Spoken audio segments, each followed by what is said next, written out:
Coming to Amazon Prime on the 19th is Joseph Gordon-Levitt's new thriller 7500, 7500, right? That's how Amazon told me 7500, but in the movie and then during my interview today, Joseph Gordon-Levitt says 7500 because that's actually the call that you make if there is a terrorist hijacking. So to me, if he says 7500 in the movie, then that's what the title of the movie needs to be. He never says 7500. Right. And it wouldn't be 7500 if the code is 7500. 7500. Jakey, explain what the movie is about and then how you feel about it. It's a very tight, tense, claustrophobic sort of thriller that takes place, I would say, like entirely in the cockpit of a film. Basically, it is a flight that leaves Berlin. Joseph Gordon-Levitt is the co-pilot, and terrorists begin what is the hijacking of the plane. Through certain circumstances, Joseph Gordon-Levitt finds himself locked into the cockpit, hearing a banging on the outside as the terrorists try to break in. Of course, ground control is telling him under no circumstances are you to open that door and let them in. We're gonna divert you. You've got 30 minutes until you can find the next airport we can bring you to. The X factor that makes things complicated is that not only can Joseph Gordon-Levitt see what's going on through a monitor in the cockpit so he can see what's going on immediately outside the door, one of the flight attendants is the mother of his child. So it's not like he can just stand by and sort of say, well, whatever happens, happens. I'm going to land this plane. The mother of his child is on the other side of that door. So he's torn internally with this conflict of, I want to open the door and do something, but they could get into the cockpit and, crash the plane and kill everybody. Mm-hmm. And you liked it? Oh, I absolutely loved it. I thought it was really a tight, tense, like I said, very tight, tense, claustrophobic thriller. I found myself asking, I love a good movie that makes me ask those giant moral questions of like, what would I do? Like what is, and this is such a horrible phrase, but like, what is the acceptable loss? Because you have to imagine, if a terrorist does get control of the plane, not only is everyone on the plane going to die, but then wherever the plane crashes, that surrounding people, but then, you've got people on the other side of this door who you genuinely care about. You really start having this really intense moral conflict of like, what would I do? And I genuinely don't know what I would have done. I think Joseph Gordon-Levitt gives an incredible performance. I've always thought he was a fantastic actor.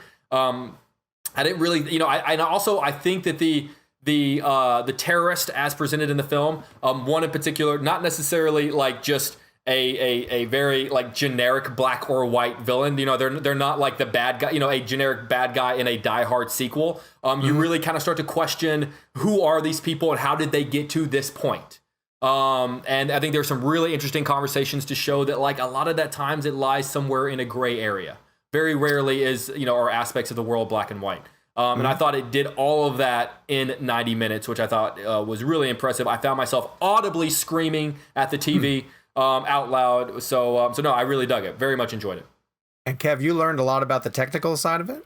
Yeah, it was cool. It's a really interesting story. It's like very intense, very immersive. And I found that to be a very interesting tool that the filmmaker used. And I thought Gordon-Levitt's performance was great. I recommend it. I mean, I recommend it with a I guess an asterisk. Give that caveat. Yeah, it's an amazing film that I wouldn't recommend people to watch, I guess. Because it's super intense. And this is what I didn't like about it. And both of the guys went first and got to see it. And so I went into it kind of really expecting to dig it. And instead I didn't like it at all. And it made me super uncomfortable. And I think for the point of view that Jake is trying to say, like the premise almost comes across like a Die Hard-esque, setup. It could be played that way, a Steven Seagal type thing or an Air Force One or something. And it takes that premise, but strips every heroic Hollywood aspect of it and just plays it as life would probably play out. And so from that point of view, it's really, really uncomfortable. And I just found it to be like mean and nasty. And I didn't see the redeeming qualities of it. Like a lot of times I'll just sort of ask myself, like, why am I watching this movie?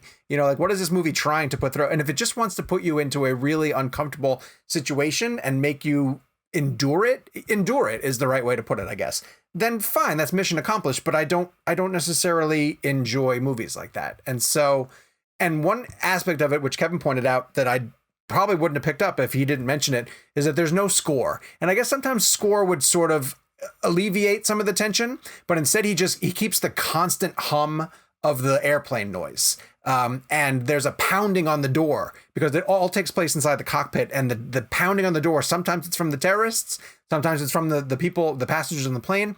And it is a consistent noise that just drove me nuts. And again, it's got to be organic to the situation. You know, that's what would happen in that scenario, but it just drove me nuts. And so while I think both of you guys more appreciated the technical craft of it and the tight 90-minute, immersion of it, it just left me feeling so uncomfortable. And so I don't know. I don't know if I can necessarily recommend it, but check out their interviews. What did you think of Gordon-Levitt's performance?